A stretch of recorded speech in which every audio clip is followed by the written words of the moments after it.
अच्छे लोगों की संगत।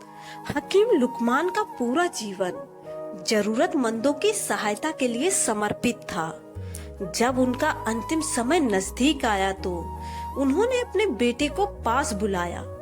बेटा पास आ गया तो उन्होंने उससे कहा, देखो बेटा, मैंने अपना सारा जीवन दुनिया को शिक्षा देने में गुजार दिया।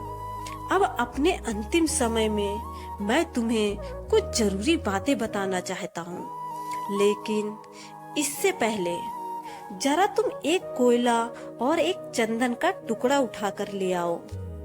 बेटे को पहले यह तो बड़ा अटपटा लगा, लेकिन उसने सोचा कि अब पिता का हुक्म है तो सब लाना ही होगा। उसने रसोई घर से कोयले का एक टुकड़ा उठाया। संयोग से घर में चंदन की एक छोटी लकड़ी भी मिल गई। वह दोनों को लेकर अपने पिता के पास पहुंच गया। उसे आया देख लुकमान बोले, बेटा, अब इन दोनों चीजों को नीचे फेंक दो। बेटे ने दोनों चीजें नीचे फेंक दी और हाथ धोने जाने लगा। तो लुकमान बोले, जरा ठहरो बेटा, मुझे अपने हाथ तो दिखाओ। बेटे ने हाथ दिखाए तो वह उसका कोयले वाला हाथ पकड़कर बोले, देखा तुमने, कोयला पकड़ते ही हाथ काला हो गया, लेकिन उसे फेंक देने के बाद भी तुम्हारे हाथ में कालिख लगी रह गई।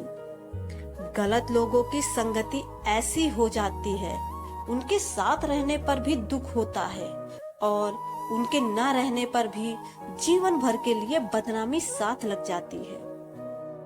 दूसरी ओर सज्जनों का संग इस चंदन की लकड़ी की तरह है, जो साथ रहते हैं तो दुनिया भर का ज्ञान मिलता है और उनका साथ छूटने पर भी उनके विचारों की महक जीवन भर बनी रहती है। इसलिए हमेशा अच्छे लोगों की संगति में ही रहना। सज्जनों के साथ रहने से व्यक्ति का हर तरह से विकास होता है और दुर्जनों की संगति से विनाश।